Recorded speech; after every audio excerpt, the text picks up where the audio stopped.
이 7말 8초, 7월 말 8월 초 이 시간이 굉장히 무더운 시간인 것 같습니다. 또 그 가운데 방학, 휴가 기간도 있고 휴가철 성수기이기도 하지요. 여러분은 가장 더운 이 7말 8초 이 시기를 어떻게 보내고 계시나요? 우리 어르신들은 너무 뜨거워서 집에만 계실 것 같은데 그게 또 나을지도 모르겠습니다. 제가 오늘은 그래도 좀 나은데 낮에 밖에 나가보면 막 숨이 턱턱 막히고 밑에서 올라오는 열기에 사람이 쪄지는 것 같더라고요. 네. 그렇게 보내시는 분도 있고, 또 아이들이 있는 가정은 또 아이들이 뭐 물놀이 가고 싶다 뭐 하고 싶다 하니까 또 그런 휴가와 여행 뭐 이런 것들, 요즘 피서란 말도 잘 안 쓰는 것 같은데 피서 계획을 가지고 계신 분도 있을 것이고, 또 여러 휴가나 또 여러 여름의 일들을 계획하고 실행 중이신 분들도 계실 겁니다. 각 가정마다 여러 모양으로 이 시기를 지혜롭게 지내고 계실 것 같은데요. 저는 요맘때가 되면 마음이 두근두근 하는 것 같습니다. 두 가지 이유입니다. 첫 번째는 저도 휴가가 있어서 두근두근 합니다. 이번에 휴가 때는 잠도 좀 실컷 자고 못 만났던 친구들도 좀 만나고 또 여기도 가보고 저기도 가보고 또 여러 교회 방문도 해보고 그런 생각들 하면 조금 두근두근 하는 것 같습니다. 두 번째 두근두근 하는 이유는 설문조사 때문입니다. 요맘때면 우리가 설문조사를 하죠. 아까도 광고를 했는데 다들 설문조사 작성하셨나요? 네, 감사합니다. 여러분들은 설문조사를 어떤 마음으로 작성하시는지 모르겠습니다. 오랫동안 해와서 그냥 의뢰하려니 하면서 작성하실 수도 있고 꼭 해야 되나 하면서 작성하실 수도 있는데 저는 이 설문조사를 앞두고 굉장히 뭔가 이렇게 심사위원들 앞에 선 기분이 들기도 하고요. 또 뭔가 오디션까지는 아닌데 무슨 면접을 보는 느낌이 들기도 합니다. 그래서 나쁘다는 것이 아니라 그것을 통해서 뭔가 책임감, 무게감도 느껴지고 약간의 그 스트레스와 긴장감 그리고 조금의 두려움 같은 것이 느껴집니다. 아직 설문지 취합을 안 해서 이번에는 어떤 내용이 들어있을지 기대가 되는데요. 매년 설문지를 취합해서 보다 보면 항상 느낍니다. 내가 이걸 놓치고 있었구나. 우리 천은교회 목회의 이 부분이 약하구나. 이런 것을 깨닫게 되고 보완하게 되죠. 그리고 제가 하고 있는 이 목양과 사역과 설교에 있어서 이런 부분들이 약점이고 이런 부분이 모자라구나, 이런 것들을 발견하게 되죠. 모두 다 저에게 피와 살이 되는 이야기들이고 천흥의 3기 목회를 해나가는데 도움이 됩니다. 도움이 되는 걸 알면서도 그 두려움, 살짝의 두려움과 긴장감은 항상 있는 것 같습니다. 그래도 도움이 많이 되고 있으니까요. 앞으로도 더 적극적으로 참여해 주시고, 또 오늘 작성하지 못하신 분들은 또 다음 주까지라도 꼭 작성해 주시면 감사하겠습니다. 제가 설문조사 요때마다 느끼는 그 긴장감과 그 두려움, 그것을 보다 더 크게 느끼고 있는 한 사람이 오늘 본문에 등장합니다. 그것은 바로 디모데이죠. 특히 오늘 본문을 보면 디모데가 에베소 교회의 목회자로 부름을 받았을 때 아주 어린 나이였다라는 것을 알 수 있습니다. 몇 살인지는 정확하게 모르지만 연소하다라는 이 말을 들을 때에 굉장히 어린 나이에 이 사역자로 부름을 받았던 것 같습니다. 디모데의 이 어린 나이는 한 공동체의 지도자로서 책임을 지는 데 있어서 굉장히 약점이 될 수도 있고요. 불편한 일이 될 수도 있습니다. 사실 저가 그렇게 어린 나이는 아닌데요. 그럼에도 불구하고 작년에 우리가 이기용 강사님을 이렇게 청빙하지 않았습니까? 그때에 공고를 먼저 내잖아요. 그 공고를 냈을 때 합신해서 거의 지원이 없었습니다. 근데 지원한 사람들이 대부분 저보다 나이가 많은 분들이었어요. 저희보다 나이가 많은 분들이 한 3-4분 지원을 해주셨거든요. 그래서 이제 당회에 가서 이런 분들이 지원을 해주셨습니다. 어떻게 할까요? 이렇게 하면서 우리가 논의를 했었는데요. 그런데 사실 그분들을 사역자로, 저보다 나이가 많은 사역자들을 청빙하기가 굉장히 어렵습니다. 왜냐하면 사회적 통념도 그러할 뿐만 아니라 이미 많은 교회에서 담임보다 나이 많은 부교역자들이 굉장히 문제를 일으키는, 문제라고 하면 좀 그렇지만 하여튼 담임 목사가 이렇게 무엇을 이렇게 임무를 주었을 때 거기에 대해서 굉장히 비협조적인 모습이라든지, 또는 또 담임 목사가 쉽게 또 그들에게 어떤 것들을 임무를 주기가 어려운 그런 전례들이 있으니 우리 당에는 그분들은 청빙하지 않는 것이 좋겠다라는 결론을 내렸었죠. 근데 이거는 비단 우리 교회에만 해당하는 문제도 아니고 우리 동양에만 있는 문제도 아니고 전 세계적인 그런 일인 것 같습니다. 예로부터 자신보다 나이가 적은 사람을 섬긴다라는 것은 보통의 마음가짐으로는 힘든다는 것이 사실이죠. 그리고 또 반대로 나이가 적은 사람이 리더가 되어서 나이 많은 사람들을 교훈하고 훈계하는 것도 보통의 일이 아니죠. 신경을 많이 써야 되는 겁니다. 그런데 오늘 본문은 그러한 세상의 기준을 말하고 있지 않죠. 바울은 말합니다. 교회와 복음에 있어서는 그렇지 않다라는 것이 바울이 디모데에게 말해주는 부분이죠. 하나님의 기준은 세상과 다르다. 교회의 기준은 세상과 다르다라는 것. 하나님의 부르심에는 후회하심이 없고 그 어떤 것도 나이 많고 적고 또 경험이 있고 없고 모자라고 부족한 이런 것들에 의해서 방해받지 않는다라는 것이 바울이 이 4장 내내 그리고 디모데전서 내내 하고 있는 말이죠. 그리고 이것은 시대와 장소를 넘어서 오늘 저와 여러분들, 우리 천은교회에도 모두 해당하는 것으로 우리가 이 바울이 디모데에게 하는 이 권면을 살피는 것이 우리 신앙과 우리 교회에 매우 유익할 것으로 사료됩니다. 그래서 오늘 이 부분을 함께 나눌 텐데요. 세 부분으로 나누어서 한번 살펴보려고 합니다. 첫 번째는 지금 디모데가 무엇을 두려워하고 있는지, 무엇 때문에 또 조급해하고 있는지, 그 두려워하는 것의 정체는 무엇인지 첫 번째로 살펴볼 것이고요. 두 번째로는 그렇다면 하나님께서 부르신 사람에게 약점이나 모자란 점이 분명히 있는데 그것이 복음과 하나님의 일하심과 교회에는 어떤 영향을 미칠까, 그 부분을 두 번째로 살펴볼 것이고요.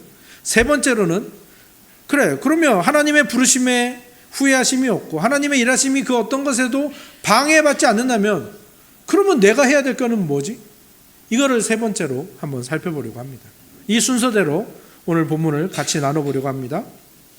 첫 번째로 디모데가 지금 무엇을 두려워하고 있는 것인지, 무엇 때문에 조급해하는지, 그리고 거기에 대한 바울의 대답을 한번 살펴보려고 합니다. 바울은 지금 디모데에게 계속해서 강조하고 있는 것이 디모데야, 너 지금 무엇 때문에 두려워하고 있느냐라는 것입니다. 디모데가 두려워하는 것은 분명하잖아요. 뭐 때문에 두려워하고 있습니까? 자기가 어리고 경험이 없고 거기다가 바울까지 없는 상태에서 목회를 해야 되니까 두려워하는 겁니다. 그래서 자기가 어쩌면 이 목회를 감당하지 못할까 봐, 또 에베소 교회에 폐를 끼칠까 봐 지금 두려워하고 정말 무서워하고 있는 거죠. 그런데 바울은 거기에 대해서 무엇이라고 말하고 있냐 하면은, 디모데야, 너 그거 지금 너 자신을 육체로 판단하는 거야. 인간적인 기준으로 판단하는 거야. 세상적인 기준으로 판단하는 거야. 그러지 말아라 라고 말하고 있는 겁니다.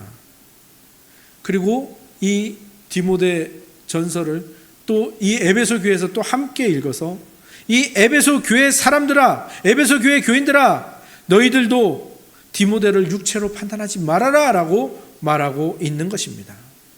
하나님께서 디모데에게 지금 하나님의 말씀, 복음과 이 에베소 교회를 맡기셨고 하나님께서 디모데를 통해서 일하시겠다고 세우셨으니 담대하라라는 겁니다. 디모데야 담대해라.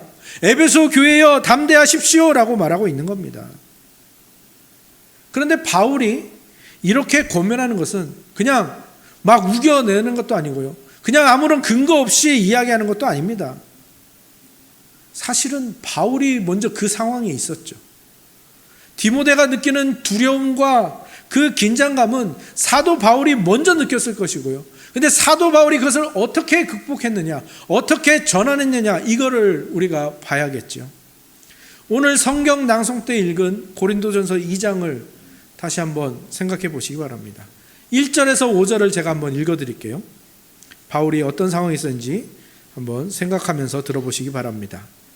형제들아, 내가 너희에게 나아가 하나님의 증거를 전할 때에 말과 지혜의 아름다운 것으로 아니하였나니 내가 너희 중에는 예수 그리스도와 그가 십자가에 못 박히신 것 외에는 아무것도 알지 아니하기로 작정하였음이라.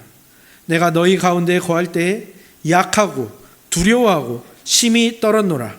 내 말과 내 전도함이 설득력 있는 지혜의 말로 하지 아니하고 다만 성령의 나타나심과 능력으로 하여 너희 믿음이 사람의 지혜에 있지 아니하고 다만 하나님의 능력에 있게 하려 하였노라.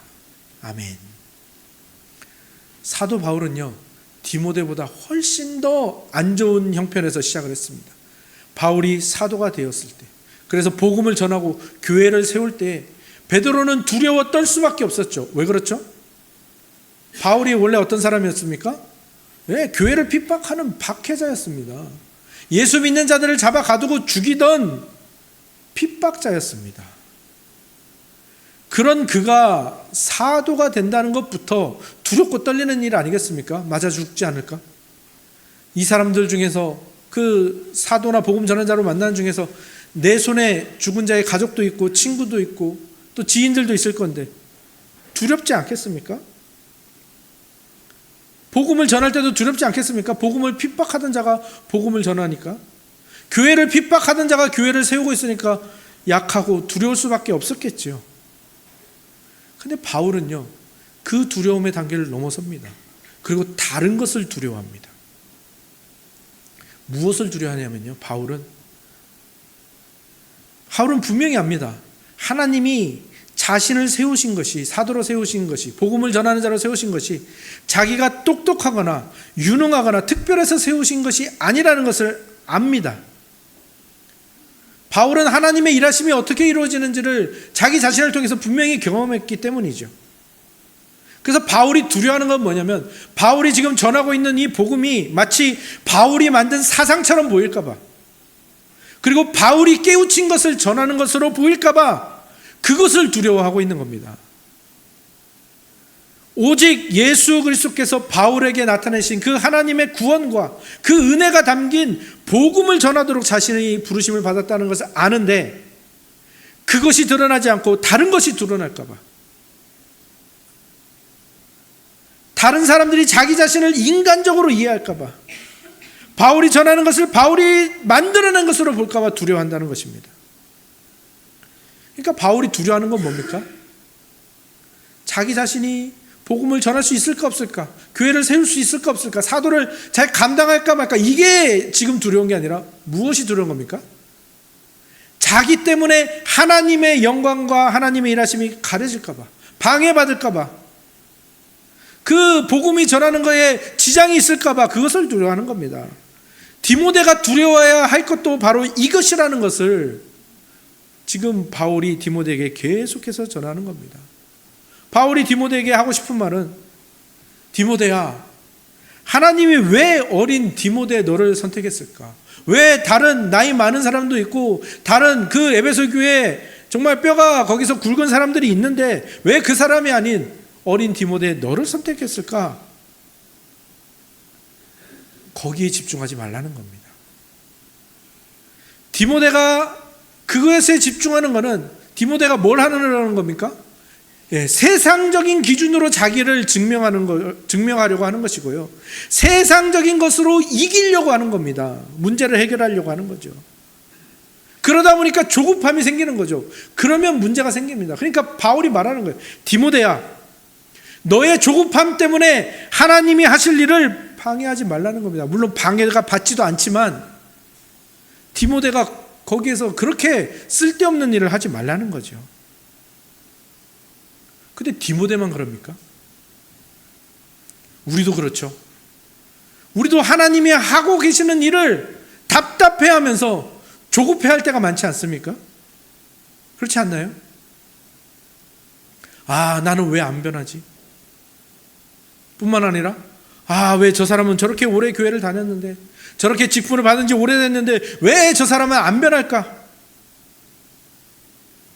야, 이 교회가 이 정도 세월이 지났으면 여기가 꽉꽉 차고 부흥해야 되는데 왜 부흥하지 않고 이러고 있는 걸까?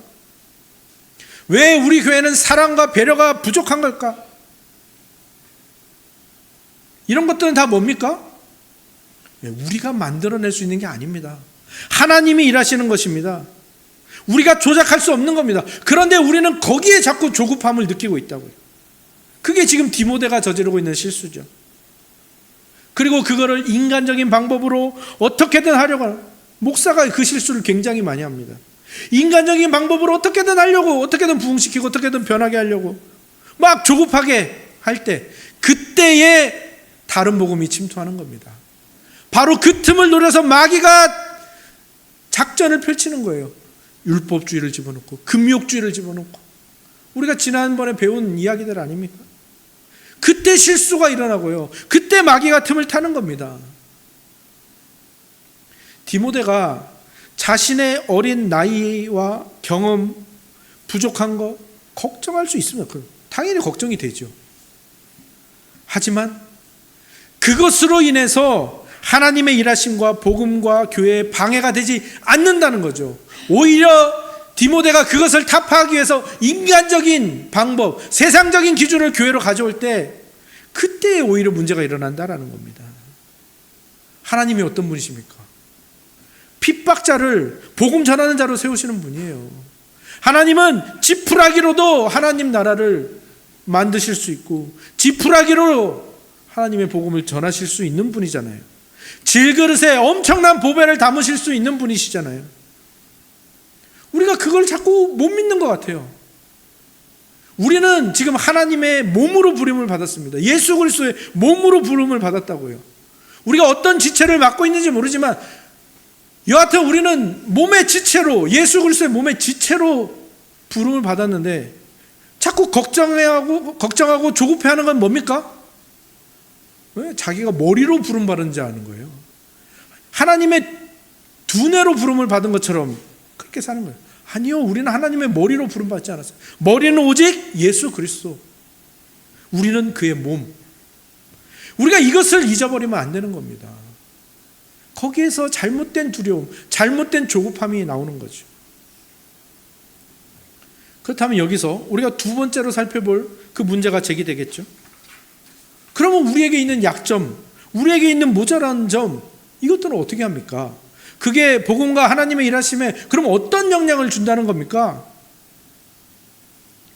생각해 보십시오. 디모데와 같은 사역자에게 약점이나 모자란 점이 있습니다. 그것이 에베소 교회나 에베소 교우들에게 어떤 영향을 미칠까요? 이것을 좀 더 우리가 깊이 생각하기 위해서 한 가지, 이런 생각을 여러분 해보신지 모르겠습니다. 이런 생각 한번 그러면 지금이라도 한번 해보십시오. 여러분이 세례를 받았습니다.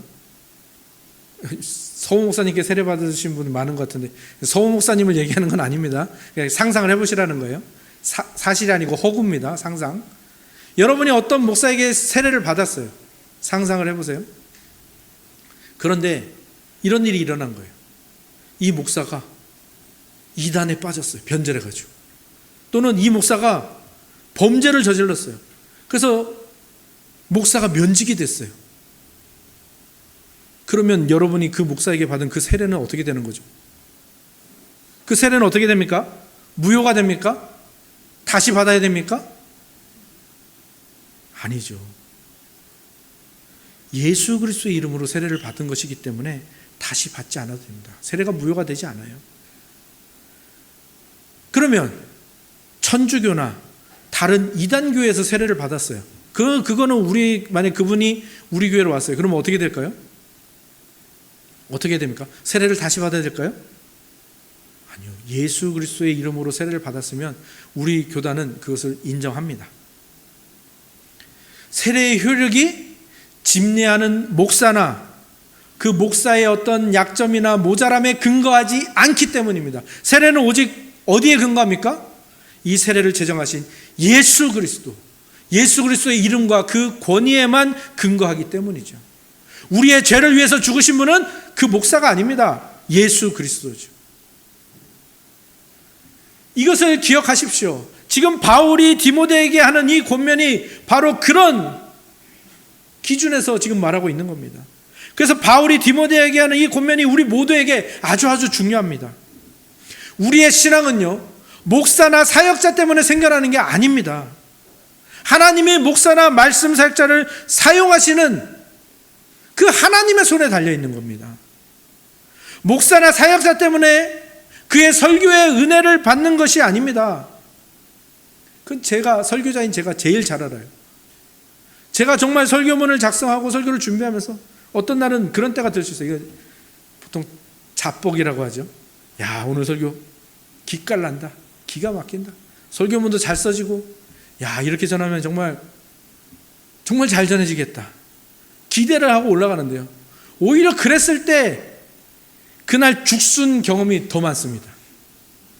그리고요, 어떤 날은 설교 준비가 안 돼요. 풀어지지가 않아요. 그래서 막 그냥 기본적인 얘기만 막 적어놨어요. 아, 여기서 더 풀어가야 되는데 안 되네. 마음에 안 들어요. 설교문이 신통치가 않아요. 그렇게 올라갔습니다. 그래서 설교 준비할 때도 힘들었고 설교하는 내내 힘들었는데 오히려 그런 날 설교에 은혜 받았다고 그런 피드백을, 그 반응을 더 많이 듣는, 저에게 그런 경험들이 굉장히 많습니다. 여러분도 그렇지 않으신가요? 구역 모임하면서 말씀을 나누잖아요. 그 은혜 받은 거에 대해서 말하는데 그런 적 있지 않으세요?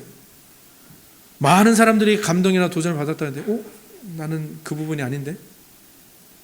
또 반대로 다른 사람들은 다 그 부분을 이야기하지도 않고 별 반응이 없는데 나만 홀로 뜨거워졌던 어떤 그런 부분들이 있지 않나요? 우린 여기서 분명히 알 수 있어요. 하나님의 일하심은요, 하나님께서는요, 우리 각 사람의 인생에 적절하게 그 사람에게 맞게 지혜와 능력으로 개입하시고 각자의 형편에 맞게 인도하신다는 사실입니다. 그래서 바울이 지금 디모데에게 뒤에 권면을 이어가는 거예요. 디모데야, 너의 연소함을 인하여 두려워하지 말고 그것 때문에 조급해하지 말아라. 그러면서 가만히 있으라가 아닙니다. 어떻게 하라고 합니까? 오직 말과 행실과 사랑과 믿음과 정절에 있어서 믿는 자의 본이 되도록 너 연단해라. 그리고 내가 이럴 때까지 읽는 것과 권하는 것과 가르치는 것에 전념해라 라고 권면을 하는 겁니다. 도전을 하는 거죠. 왜? 또 지금 이상한 거에 얽매여 있어. 세상의 기준인 나이, 경험, 이런 것에 얽매여서 두려워하고 조급해하는 거, 그거 잘못된 거야. 네가 목회자로 세워졌다라는 것, 그리고 하나님의 한 사람의 직분자를 교회에 세우신다는 것이 어떤 의미인지를 알아야지. 그 14절 15절입니다. 14절 15절 제가 읽어드릴게요. 디모데전서 4장 14절 15절. 네 속에 있는 은사 곧 장로의 회에서 안수 받을 때에 예언을 통하여 받은 것을 가볍게 여기지 말고 이 모든 일에 전심전력하여 너의 성숙함을 모든 사람에게 나타나게 하라. 여기서 장로회라는 것은 우리가 흔히 말하는 노회를 말하는 것이고요. 목사는 노회에서 안수를 받아서 목사가 됩니다. 한 교회에 목사가 안수를 통하여 하나님의 종으로 세움을 받고 직분을 받는 것이 어떤 의미인지를 생각해 보라는 거예요. 그거는요, 그 사람이 잘나서 세워지는 거 아닙니다. 그리고 교회의 한 직분자로 세워진다라는 거, 그 사람이 인기가 좋아서, 그 사람이 능력이 있어서, 그 사람이 어떤 자격이나 조건을 갖추어서 세워지는 게 아니에요. 오직 목사가 세워지고 모든 직분자가 세워지는 것은 오직 이 교회가 하나님의 권위 아래에 있다라는 것을 인정하고 고백하는 거예요. 그리고 우리를 부르셔서 하나님이 일하시는 그 일하심은요, 놀랍게도 우리의 연약함이나 우리의 약점까지도 사용하셔서 교회를 세우시고요, 우리의 약점과 연약함을 가지고 복음과 하나님 나라가 온 세상에 퍼지도록 하신다고요. 그렇기 때문에 누가 사역자로 와도, 누가 직분자로 세워져도 하나님이 세우셨기 때문에 하나님의 교회는요, 손해가 없고 방해받지 않습니다. 그래서 우리가 이 넓은 의미로, 그리고 이 직분의 의미로 교회를 바라볼 때 새로운 시각이 생기는 겁니다. 이 시각으로 바라볼 때는요, 좋은 교회, 나쁜 교회는 없어요. 하나님이 지금 그렇게 일하시고 계시는 교회만 있을 뿐입니다. 그리고요, 좋은 사역자, 나쁜 사역자도 없습니다. 제가 그 증거입니다. 사실 우리 전흥교회 제가 3대 담임 목사가 됐는데 그것이 여러분들에게 굉장한 행운입니다. 왜? 저는 자격도 없고 연약하기 때문이죠. 제가 이 교회 3대 목사가 될 수 있었다라는 것은요, 이건 하나님의 은혜가 아니고는 가능하지 않은 일이고, 하나님이 지금 연약한 자를 들어서 쓰신다는 증거이기 때문입니다. 천흥의 모든 직분자들도 마찬가지입니다. 지금까지 세워진 직분자, 또 이번에 새로 세워진 직분자들도 다 마찬가지입니다. 하나님이 세우셨고 하나님이 부르신 자들입니다. 그의 조건이나 자격을 보고 부르신 것이 아닙니다. 하나님의 영광을 위하여, 하나님이 일하시기 위하여 선택한 자들인 것이죠. 그러면 우리가 이걸 알게 되었습니다. 이런 시각이 생겼습니다. 이런 안목이 생겼습니다. 그리고 하나님이 일하시면 후회하심이 없다, 하나님의 부르시면 후회하심이 없다라는 고백이 우리에게 자리 잡았습니다. 그런데 여기서 많은 사람들이 어디로 갈까요? 그러면 나는 이제 할 일이 없네, 하나님 일하시면 되니까. 하나님이 그냥 우리를 없는 것처럼 여기고, 그냥 하나님은 그냥 마이웨이 직진하시는구나, 나는 그냥 가만히 있으면 되겠구나, 거기로 가서는 안 된다라는 겁니다. 그게 지금 바울이 계속하는 권면이에요. 그게 우리가 또 세 번째로 다룰 내용이기도 하죠. 그것이 무엇인지 우리 15절 16절 같이 한번 읽어볼까요? 디모데전서 4장 15절과 16절 우리 한 목소리로 읽겠습니다. 시작. 이 일에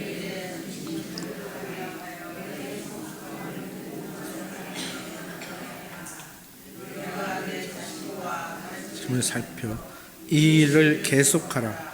이것을 행함으로 내 자신과 내게 듣는 자를 구원하리라. 아멘. 우리는 이제 하나님의 일하심과 부르심에 후회하심이 없다라는 걸 알았으니 아무것도 하지 않아도 되거나 우리가 할 일을 포기해도 되는 것이 아니라, 이제 우리는 어떤 도전 앞에 서는 겁니까?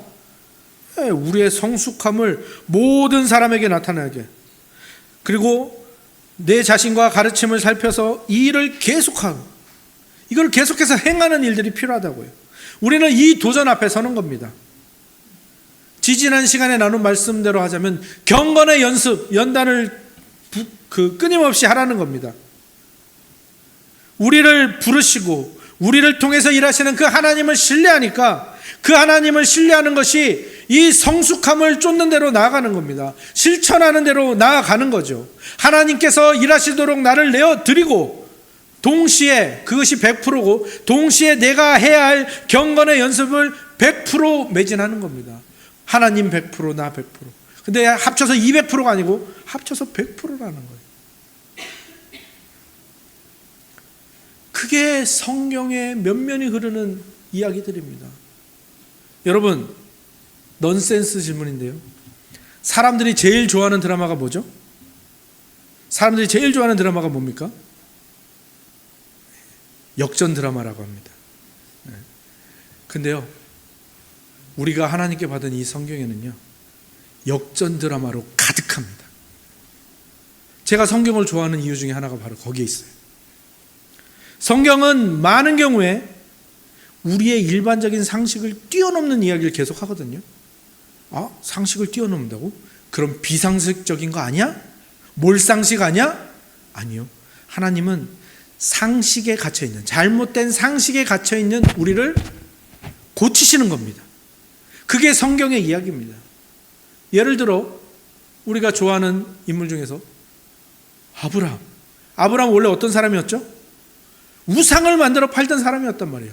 그런데 우상을 만들어 팔던 사람을 복의 근원으로, 믿음의 조상으로 만드시는 이 역전 드라마가 성경의 그 족장 이야기의 처음입니다.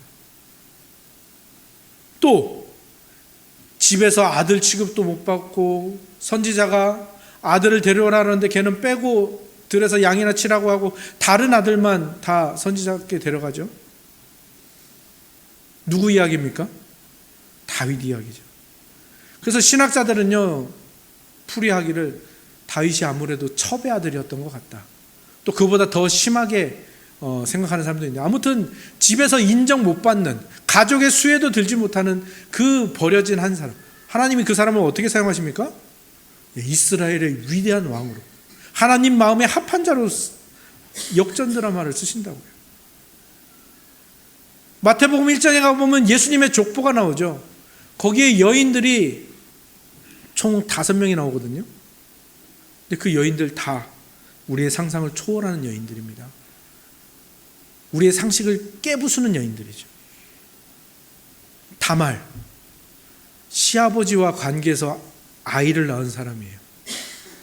라합, 여리고성의 창녀였습니다. 룻, 저주받은 민족인 모압 여인이며 심지어 과부였어요. 그 당시의 과부는 정말 그 사회 계급 중에서 최말단입니다. 바세바는 누구죠? 다윗과 불륜을 저지른 여인이죠. 마리아는요, 처녀의 몸으로 아이를 낳은, 사생아를 낳은 미혼모. 예수님의 족보가 그런 여인들을 다 기록한 이유가 뭡니까? 성경은 역전 드라마로 가득하거든요. 그리고 이 모든 것을 성경은 한마디로 표현합니다. 어떤 말로 표현합니까? 하나님께서는 사람을 외모로 취하시지 않는다. 하나님은 그 중심을 보신다. 그리고 오늘 본문의 디모데 또한 그 역전 드라마의 한 주인공입니다. 그리고 그의 아버지 같은 스승 바울 또한 역전 드라마의 주인공이죠.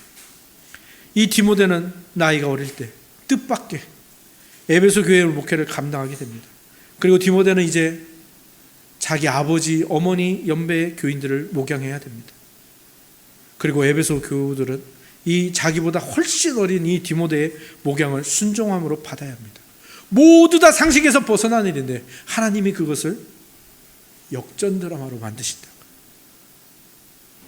바울은 지금 디모데에게 계속해서 권면합니다. 뭘 권면합니까? 상식을 뛰어넘어라. 그게 아니죠.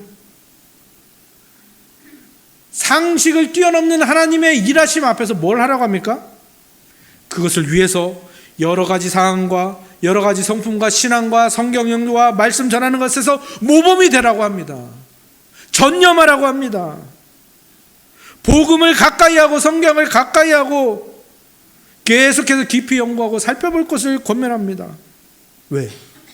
하나님이 교회를 세우시고 한 사람의 목사를, 말씀 사역자를 세우시고 또 다른 직분자들을 세우시는 이유가 어디 있습니까? 교회의 주된 관심사가 어디 있습니까? 말씀, 복음이 전파되는 겁니다. 그것을 위해서 부름 받았으니 하나님이 뭐 상식을 뛰어넘네 마네, 내가 어린 나이로 됐는데 내가 그래서 이 직분을 감당할 수 있네 말, 그게 아니라 하나님의 일하심에 그건 다 맡겨드리고 뭐에 전념하라는 겁니까? 이 교회가 어떤 방향으로 가는지, 무엇을 중심으로 하고 있는지 거기에 전념하라는 겁니다. 디모데가 하나님의 부르심에 후회하심이 없음을 믿고 담대해졌다면 이제 그 직분을 감당해야 하는 거죠. 동시에 겸손하게 말씀 앞에 무릎을 꿇어야 하는 겁니다. 여기에 정말 상반되는 두 가지가 나오지 않습니까? 담대함과 겸손함. 이게 세상에서는 같이 갈 수 없는 그 두 가지 표현인데요. 우리가 받은 복음, 그리고 하나님이 세우신 교회는 얼마나 위대한지 이 두 개가 같이 갑니다. 복음은요, 우리를 담대하면서 겸손한 자로 만듭니다. 이게 우리가 가진 이중 정체성이죠. 우리는 죄인인데 그 우리가 생각한 것보다 훨씬 더 위대한 사랑을 받았다라는, 사랑받은 죄인이라는 이 이중 정체성, 그 안에 겸손하면서도 담대한 이 이중 정체성이 또 들어있는 것입니다. 복음은요, 우리를 담대하면서 동시에 겸손한 존재로 만들어갑니다. 그것이 오늘 본문이, 오늘 바울이 디모데에게 그리고 성령이 우리에게 하는 권면입니다. 이 이중적인 정체성을 가지고 하나님께서 여러분의 연약함에도 불구하고 여러분의 그 부족함과 못남에도 불구하고 여러분을 부르시고 여러분들을 사용하신다는 그 사실 앞에 감사하시고 순종하시고 담대하게 나아가시는 우리 모두가 되기를 바랍니다. 성숙의 자리로 나아가십시오. 말씀이 잘 전해지도록 도우십시오. 여러분의 연약한 부분을 말씀으로 채워가시고 복음으로 채워가십시오. 그것을 위해서 겸손하게 예배의 자리로 나오시고 겸손하게 구역 모임과 성도의 교제와 봉사와 헌신의 자리로 나오시기 바랍니다. 그리고 나오시면서 여러분은 계속 드러날 거예요. 여러분의 연약함도 드러나고 옆에 있는 사람들의 연약함도 드러날 거예요. 잘못도 드러날 거예요. 근데 거기에 실망하거나 그것을 가지고 정죄하지 마십시오. 그것보다 더 크신 이 하나님의 일하심, 그분의 부르심을 믿음으로 기다리시고 그렇게 여러분 자신과 또 다른 지체들을 진심으로 사랑하는 그 성숙한 믿음을 가지신 저와 여러분들이 다 되시기를, 또 그렇게 되어 가시기를 주님의 이름으로 축원합니다. 아멘.